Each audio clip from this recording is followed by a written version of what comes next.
एक छोटे से गांव में आर्यन नाम का लड़का रहता था। वह अनाथ था। बचपन से ही उसने बहुत तकलीफें देखी थीं। गांव के लोग उसे अक्सर ताने मारते थे और कहते थे कि वह जिंदगी में कभी कुछ नहीं कर पाएगा। आर्यन दिन भर गांव के खेतों में मजदूरी करता था और रात को अपने छोटे से टूटे हुए घर में सो जाता था।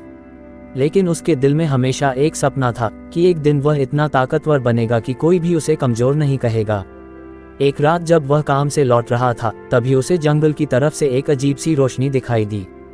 पहले तो उसने सोचा कि शायद यह उसकी आंखों का धोखा है, लेकिन वह रोशनी बार बार चमक रही थी। जिज्ञासा के कारण आर्यन धीरे धीरे उस रोशनी की तरफ बढ़ने लगा। जैसे जैसे वह जंगल के अंदर जाता गया, माहौल और भी डरावना होता गया। चारों तरफ सन्नाटा था। पेड़ों की परछाइयां अजीब अजीब आकृतियां बना रही थीं। कुछ देर बाद वह उस जगह पहुंच गया जहां से रोशनी आ रही थी। वहां जमीन पर एक पुराना और रहस्यमयी पत्थर पड़ा हुआ था जो नीली रोशनी से चमक रहा था। आर्यन ने पहले कभी ऐसा पत्थर नहीं देखा था। उसने धीरे धीरे हाथ बढ़ाया और उस पत्थर को छू लिया। जैसे ही उसने पत्थर को छुआ, अचानक तेज रोशनी फैल गई और पूरा जंगल हिलने लगा। आर्यन डर गया, लेकिन अब बहुत देर हो चुकी थी। उस पत्थर से एक आवाज आई। आवाज ने कहा, हजारों साल बाद आखिरकार मुझे मेरा नया मालिक मिल गया। आर्यन घबरा गया और बोला, कौन है वहां? आवाज हंसने लगी, मैं इस शक्ति का रक्षक हूं और तुम वह इंसान हो जिसे अब ये शक्ति मिलेगी। अचानक वह पत्थर हवा में उड़ गया और तेज रोशनी के साथ आर्यन के शरीर में समा गया। अगले ही पल आर्यन की आंखें चमकने लगीं। उसे महसूस हुआ कि उसके अंदर कोई बहुत बड़ी शक्ति जाग चुकी है, लेकिन उसे यह नहीं पता था कि उसी पल दुनिया के सबसे खतरनाक लोग भी इस शक्ति को महसूस कर चुके थे और अब वे सभी आर्यन को खोजने निकल चुके थे। आर्यन की असली परीक्षा अब शुरू होने वाली थी। क्या वह इस नई शक्ति को संभाल पाएगा या फिर यह शक्ति ही उसकी सबसे बड़ी मुसीबत बन जाएगी? आर्यन अभी भी जमीन पर बैठा हुआ था। उसके शरीर में अजीब सी गर्मी दौड़ रही थी। उसे ऐसा लग रहा था जैसे उसके अंदर कोई तूफान छिपा हुआ हो। उसने अपने हाथों की तरफ देखा। उसकी हथेलियों से हल्की नीली रोशनी निकल रही थी। आर्यन घबरा गया। उसने तुरंत अपने हाथ पीछे कर लिए, लेकिन तभी उसके दिमाग में वही आवाज फिर से गूंज उठी। आवाज बोली, डरो मत, यह अब तुम्हारी शक्ति है। आर्यन ने चारों तरफ देखा। जंगल में कोई भी नहीं था। आर्यन ने डरते हुए पूछा, तुम कौन हो? आवाज धीरे से हंसी, मैं उस शक्ति का रक्षक हूँ जो अब तुम्हारे अंदर है। आर्यन कुछ समझ नहीं पा रहा था। तभी अचानक उसे महसूस हुआ कि उसके आसपास की हवा भी बदलने लगी है। जंगल के पेड़ जोर जोर से हिलने लगे और अचानक दूर से किसी के कदमों की आवाज आने लगी। आर्यन का दिल तेजी से धड़कने लगा। आवाज फिर बोली, सावधान रहो, वे लोग तुम्हें ढूंढते हुए आ चुके हैं। आर्यन ने घबरा कर पूछा, कौन लोग? लेकिन इस बार आवाज ने कोई जवाब नहीं दिया। कुछ ही सेकंड बाद जंगल के अंधेरे से 3 काले कपड़ों में लोग बाहर आए। उनकी आंखें ठंडी और खतरनाक थीं। उनमें से एक आदमी बोला, आखिरकार हमें वह लड़का मिल ही गया। दूसरा आदमी धीरे से हंसा, हमें बस इसके अंदर की शक्ति चाहिए, इसके बाद ये हमारे किसी काम का नहीं रहेगा। ये सुनते ही आर्यन डर गया। उसे समझ नहीं आ रहा था कि क्या करे, लेकिन तभी उसके अंदर की शक्ति अचानक जागने लगी। उसकी आंखों में फिर से नीली चमक दिखाई देने लगी। जंगल की जमीन हल्की हल्की कांपने लगी। तीनों आदमी हैरान होकर आर्यन को देखने लगे। उनमें से एक आदमी चिल्लाया, जल्दी करो, इसे खत्म कर दो। लेकिन जैसे ही वे लोग आर्यन की तरफ दौड़े, अचानक आर्यन के शरीर से एक तेज ऊर्जा की लहर निकली और अगले ही पल कुछ ऐसा हुआ जिसे देखकर तीनों आदमी भी डर गए। आर्यन की असली शक्ति अब जाग चुकी थी, लेकिन ये शक्ति आखिर कितनी खतरनाक थी? जंगल के बीचों बीच खड़ा आर्यन खुद भी समझ नहीं पा रहा था कि उसके साथ क्या हो रहा है। उसके शरीर से निकल रही नीली ऊर्जा लगातार तेज होती जा रही थी। जमीन हल्की हल्की कांप रही थी। तीनों हमलावर कुछ पल के लिए रुक गए। शायद उन्हें भी उम्मीद नहीं थी कि एक साधारण लड़के के अंदर इतनी ताकत छिपी हो सकती है। उनमें से एक आदमी गुस्से में बोला, चाहे इसके अंदर कितनी भी शक्ति हो, आज ये जिंदा नहीं बचेगा। इतना कहकर वह आदमी तेजी से आर्यन की तरफ दौड़ा। आर्यन डर गया। उसने अपनी आंखें बंद कर लीं, लेकिन तभी उसके दिमाग में फिर वही रहस्यमयी आवाज गूंज उठी। आवाज बोली, अपनी शक्ति को रोको मत, उसे महसूस करो। आर्यन ने धीरे धीरे अपनी आंखें खोलीं। इस बार उसकी आंखों में डर नहीं था, बल्कि एक अजीब सा आत्मविश्वास था। जैसे ही पहला हमलावर उसके पास पहुंचा, आर्यन ने अनजाने में अपना हाथ आगे बढ़ाया। अचानक उसके हाथ से नीली ऊर्जा की एक तेज लहर निकली और अगले ही पल वह हमलावर कई फीट दूर जाकर जमीन पर गिर पड़ा। बाकी दो आदमी ये देखकर चौंक गए। एक ने धीरे से कहा, ये तो उम्मीद से ज्यादा ताकतवर है। दूसरा आदमी गुस्से में चिल्लाया, दोनों तरफ से हमला करो। दोनों एक साथ आर्यन की तरफ दौड़े।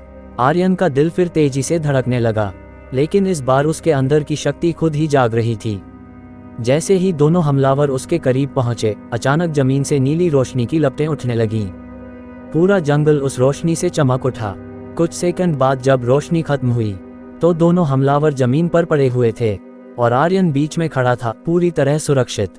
लेकिन असली खतरा अभी खत्म नहीं हुआ था, क्योंकि दूर पहाड़ों के ऊपर खड़ा एक रहस्यमयी आदमी यह सब देख रहा था। उसकी आंखों में अजीब सी चमक थी। वह धीरे से मुस्कुराया और बोला, आखिरकार वह शक्ति जाग ही गई, अब असली खेल शुरू होगा। लेकिन वह आदमी कौन था और उसे आर्यन की शक्ति के बारे में कैसे पता था? जंगल में चारों तरफ फिर से सन्नाटा छा गया था।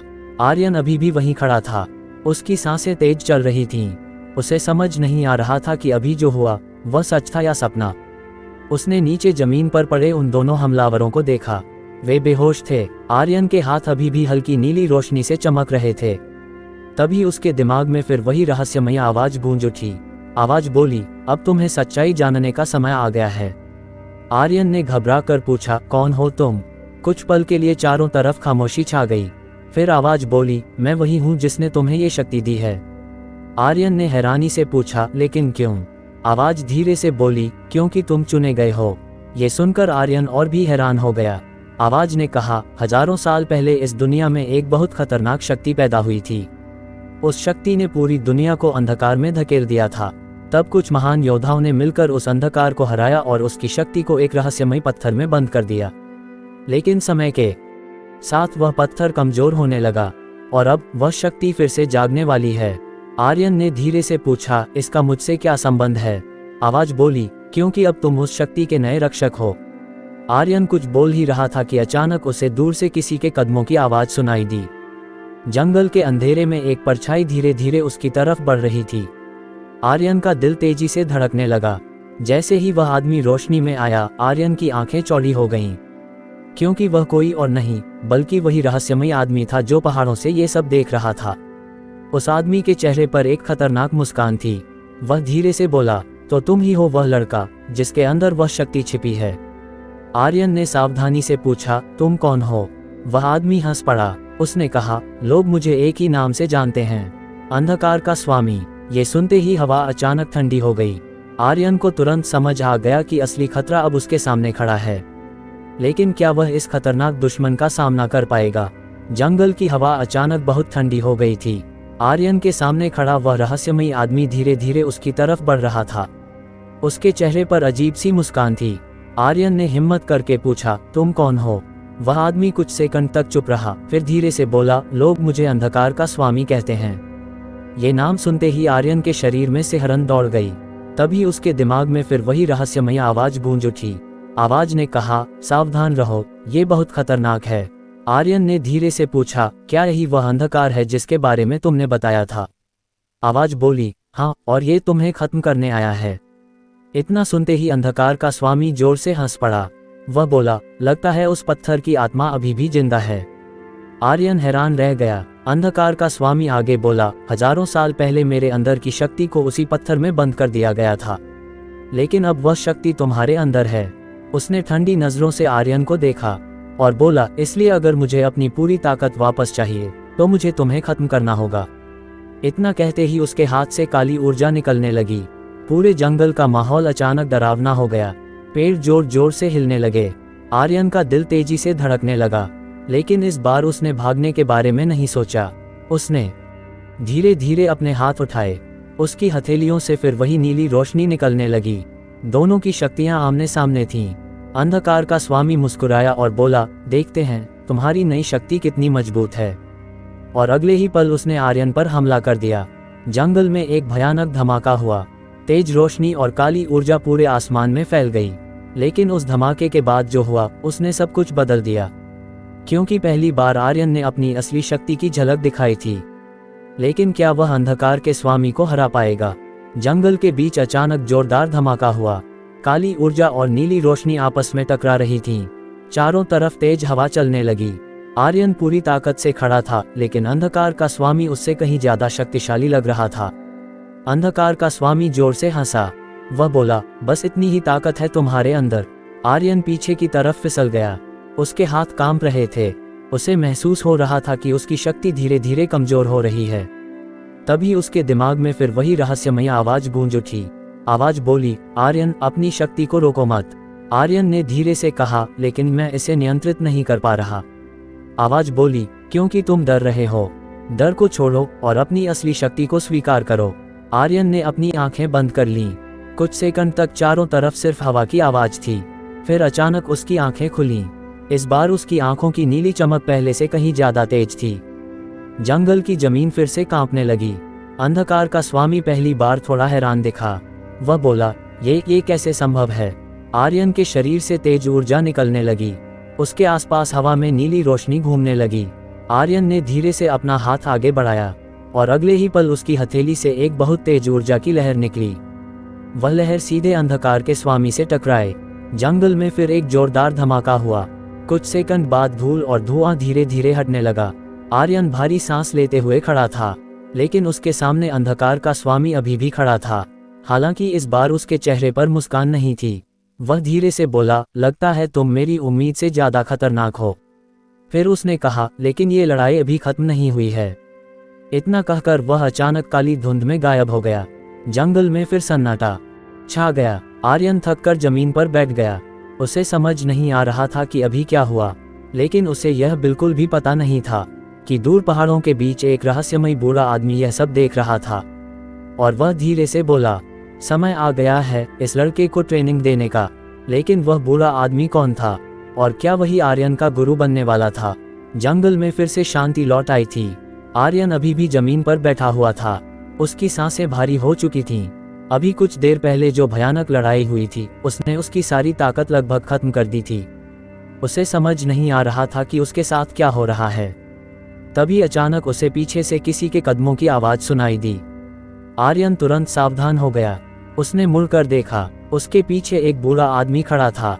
उसकी लंबी सफेद दाढ़ी थी और उसकी आंखों में अजीब सी गहराई थी। आर्यन ने घबराकर पूछा, आप कौन हैं? बूढ़ा आदमी हल्का सा मुस्कुराया। उसने कहा, मैं वही हूँ जो काफी समय से तुम्हें देख रहा था। आर्यन हैरान रह गया। बूढ़े आदमी ने आगे कहा, तुम बहुत बड़ी मुसीबत में फंस चुके हो लड़के। आर्यन ने तुरंत पूछा, क्या आप अंधकार के स्वामी के बारे में जानते हैं? बूढ़े आदमी का चेहरा अचानक गंभीर हो गया।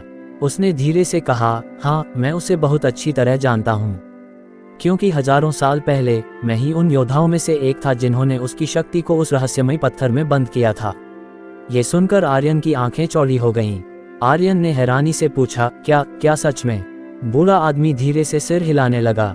उसने कहा, लेकिन अब वह शक्ति फिर से जाग चुकी है और इस बार उसका निशाना तुम हो। आर्यन ने घबराकर पूछा, लेकिन मैं क्या कर सकता हूँ? बूढ़ा आदमी कुछ पल चुप रहा। फिर उसने कहा, अगर तुम्हें इस दुनिया को बचाना है तो तुम्हें अपनी शक्ति को पूरी तरह नियंत्रित करना सीखना होगा। आर्यन ने धीरे से पूछा, और यह कैसे होगा? बूढ़ा आदमी मुस्कुराया। उसने कहा, मैं तुम्हें ट्रेनिंग दूंगा, लेकिन याद रखना, ये ट्रेनिंग आसान नहीं होगी। तुम्हें अपनी सीमाओं से भी आगे जाना होगा। आर्यन कुछ सेकंड तक सोचता रहा। फिर उसने दृढ़ आवाज में कहा, मैं तैयार हूँ। बूढ़ा आदमी हल्का सा हंसा। उसने कहा, ठीक है, तो आज से तुम्हारी असली परीक्षा शुरू होती है। लेकिन आर्यन को बिल्कुल भी अंदाजा नहीं था कि यह ट्रेनिंग उसे ऐसी जगह ले जाने वाली थी जहां से वापस लौटना लगभग नामुमकिन था। आखिर वह जगह कौन सी थी और आर्यन की ट्रेनिंग कितनी खतरनाक होने वाली थी? रात धीरे धीरे खत्म हो रही थी। जंगल के ऊपर सूरज की हल्की रोशनी फैलने लगी थी। आर्यन अभी भी उस रहस्यमयी बूढ़े आदमी के सामने खड़ा था। उसके मन में बहुत सारे सवाल थे। आर्यन ने धीरे से पूछा, गुरुजी, अब मुझे क्या करना होगा? बूढ़ा आदमी कुछ पल तक उसे देखता रहा। फिर उसने कहा, अगर तुम्हें अपनी शक्ति को नियंत्रित करना है तो तुम्हें पहले अपने डर को हराना होगा। आर्यन ने हैरानी से पूछा, डर? बूढ़ा आदमी मुस्कुराया। उसने कहा, हर इंसान के अंदर सबसे बड़ा दुश्मन उसका अपना डर होता है। इतना कहकर बूढ़ा आदमी आर्यन को जंगल के और अंदर ले जाने लगा। कुछ देर चलने के बाद वे दोनों एक बहुत गहरी खाई के पास पहुंचे। वह खाई इतनी गहरी थी कि नीचे कुछ भी दिखाई नहीं दे रहा था। आर्यन ने घबराकर पूछा, हम यहाँ क्यों आए हैं? बूढ़ा आदमी शांत आवाज में बोला, क्योंकि तुम्हारी पहली ट्रेनिंग यहीं से शुरू होगी। आर्यन ने इधर उधर देखा, लेकिन वहां कोई दुश्मन नहीं था। आर्यन ने कहा, लेकिन यहाँ तो कुछ भी नहीं है। बूढ़ा आदमी धीरे से मुस्कुराया, फिर उसने अचानक आर्यन को हल्का सा धक्का दे दिया और अगले ही पल आर्यन सीधे उस गहरी खाई में गिरने लगा। आर्यन जोर से चिल्लाया, हवा बहुत तेजी से उसके कानों के पास से गुजर रही थी। उसे लग रहा था कि अब वह बच नहीं पाएगा, लेकिन तभी उसके दिमाग में वही रहस्यमयी आवाज फिर से गूंज उठी। आवाज बोली, अगर तुम सच में अपनी शक्ति को जागृत करना चाहते हो तो अपने डर को छोड़ दो। आर्यन तेजी से नीचे गिर रहा था। उसने अपनी आंखें बंद कर लीं और पहली बार उसने अपने अंदर की शक्ति को पूरी तरह महसूस करने की कोशिश की। अचानक उसके शरीर से नीली रोशनी निकलने लगी। कुछ सेकंड बाद आर्यन का गिरना धीरे धीरे रुकने लगा और वह हवा में ही रुक गया। ऊपर खड़ा बूढ़ा आदमी यह सब देखकर हल्का सा मुस्कुराया। उसने धीरे से कहा, अच्छा, लगता है ये लड़का उम्मीद से भी ज्यादा खास है। लेकिन ये तो बस शुरुआत थी, क्योंकि असली ट्रेनिंग अभी बाकी थी और वह ट्रेनिंग इतनी खतरनाक होने वाली थी कि शायद आर्यन की जान भी जा सकती थी। आखिर वह खतरनाक ट्रेनिंग क्या थी? आर्यन धीरे धीरे हवा में नीचे उतरकर जमीन पर खड़ा हो गया। उसका दिल अभी भी बहुत तेज धड़क रहा था। उसे खुद यकीन नहीं हो रहा था कि अभी क्या हुआ। कुछ सेकंड पहले वह गहरी खाई में गिर रहा था, लेकिन अब वह सुरक्षित खड़ा था। आर्यन ने अपने हाथों की तरफ देखा। उसकी हथेलियों से हल्की नीली रोशनी निकल रही थी। तभी ऊपर खड़ा बूढ़ा आदमी अचानक हवा में छलांग लगाकर नीचे आ गया। वह आराम से आर्यन के सामने खड़ा हो गया। आर्यन हैरानी से उसे देखने लगा। बूढ़ा आदमी मुस्कुराया और बोला, अच्छा था, तुमने अपने डर को रोक लिया। आर्यन ने गहरी सांस ली और कहा, गुरुजी, मुझे लगा था मैं मर जाऊंगा। बूढ़ा आदमी शांत आवाज में बोला, यही तुम्हारी पहली परीक्षा थी। अगर तुम डर के सामने हार जाते तो तुम्हारी शक्ति कभी जागती ही नहीं। आर्यन कुछ पल तक चुप रहा, फिर उसने पूछा, गुरुजी, क्या मेरी शक्ति सच में इतनी बड़ी है? बूढ़ा आदमी कुछ सेकंड तक सोचता रहा, फिर उसने गंभीर आवाज में कहा, तुम्हें अभी अंदाजा भी नहीं है कि तुम्हारे अंदर कितनी शक्ति छिपी है, लेकिन ये शक्ति जितनी बड़ी है उतनी ही खतरनाक भी है। आर्यन ने धीरे से पूछा, खतरनाक क्यों? बूढ़ा आदमी बोला, क्योंकि अगर तुम इसे नियंत्रित नहीं कर पाए तो ये शक्ति तुम्हें ही नष्ट कर सकती है। इतना सुनकर आर्यन थोड़ा घबरा गया, लेकिन तभी अचानक पूरे जंगल में अजीब सी कंपन होने लगी। पेड़ जोर जोर से हिलने लगे। आर्यन ने घबरा कर पूछा, यह क्या हो रहा है? बूढ़े आदमी का चेहरा अचानक गंभीर हो गया। उसने आसमान की तरफ देखा, फिर धीरे से बोला, लगता है अंधकार का स्वामी फिर से जाग गया है। उसी समय दूर आसमान में काले बादल तेजी से इकट्ठा होने लगे और उन बादलों के बीच एक विशाल काली आकृति दिखाई देने लगी। आर्यन का दिल तेजी से धड़कने लगा, क्योंकि उसे तुरंत समझ आ गया, अंधकार का स्वामी वापस आ चुका था, लेकिन इस बार वह पहले से कहीं ज्यादा ताकतवर लग रहा था। क्या आर्यन अभी इस खतरनाक दुश्मन का सामना करने के लिए तैयार था? आसमान अचानक काले बादलों से भर गया था। जंगल में तेज हवा चलने लगी। पेड़ जोर जोर से हिलने लगे। आर्यन ने ऊपर आसमान की तरफ देखा। काले बादलों के बीच एक विशाल काली आकृति धीरे धीरे दिखाई दे रही थी। उसका दिल तेजी से धड़कने लगा। आर्यन ने घबराकर पूछा, गुरुजी, क्या वह अंधकार का स्वामी है? बूढ़े आदमी का चेहरा गंभीर हो गया। उसने धीरे से कहा, हाँ, और इस बार वह पहले से कहीं ज्यादा ताकतवर है। आर्यन ने अपनी मुट्ठियां कस लीं, लेकिन बूढ़ा आदमी अचानक बोला, नहीं, अभी नहीं। आर्यन हैरान होकर उसकी तरफ देखने लगा। गुरुजी ने कहा, तुम अभी उसके सामने खड़े होने के लिए तैयार नहीं हो। आर्यन ने तुरंत कहा, लेकिन अगर हमने उसे अभी नहीं रोका तो वह सब कुछ नष्ट कर देगा। बूढ़ा आदमी कुछ सेकंड तक चुप रहा, फिर उसने कहा, इसलिए तुम्हारी ट्रेनिंग अब और भी खतरनाक होने वाली है। आर्यन ने पूछा, कैसी ट्रेनिंग? गुरुजी ने दूर पहाड़ों की तरफ इशारा किया। वहां एक बहुत ऊंचा और डरावना पहाड़ दिखाई दे रहा था। उस पहाड़ के चारों तरफ काली धुंध फैली हुई थी। गुरुजी ने धीरे से कहा, वह है मृत्यु पर्वत। आर्यन ने हैरानी से पूछा, मृत्यु पर्वत? गुरुजी ने सिर हिलाया। उन्होंने कहा, वहां जाने वाला हर इंसान वापस नहीं आता, लेकिन अगर तुम्हें अपनी असली शक्ति जागृत करनी है तो तुम्हें उसी पहाड़ पर जाना होगा। आर्यन ने कुछ सेकंड तक उस खतरनाक पहाड़ को देखा, फिर उसने दृढ़ आवाज में कहा, मैं तैयार हूँ। गुरुजी हल्का सा मुस्कुराए, लेकिन तभी अचानक दूर से एक भयानक आवाज गूंजी। पूरे जंगल में कंपन होने लगा। आसमान के काले बादलों के बीच से अंधकार का स्वामी धीरे धीरे नीचे उतर रहा था। उसकी आंखें लाल आग की तरह चमक रही थीं। वह जोर से हंसा और बोला, भागते रहो जितना भाग सकते हो, क्योंकि अगली बार जब हम मिलेंगे तो तुम्हारा अंत निश्चित होगा। ये कहकर वह फिर से काली धुंध में गायब हो गया। जंगल में फिर से सन्नाटा छा गया। लेकिन अब आर्यन को पता था, उसके पास ज्यादा समय नहीं बचा है। क्या वह मृत्यु पर्वत की खतरनाक यात्रा पूरी कर पाएगा? ये जानने के लिए सुनिए कहानी का अगला भाग। अगर वीडियो अच्छा लगा हो तो अभी लाइक करें, कमेंट करें, शेयर करें, चैनल को सब्सक्राइब करें और बेल आइकन जरूर दबाएं।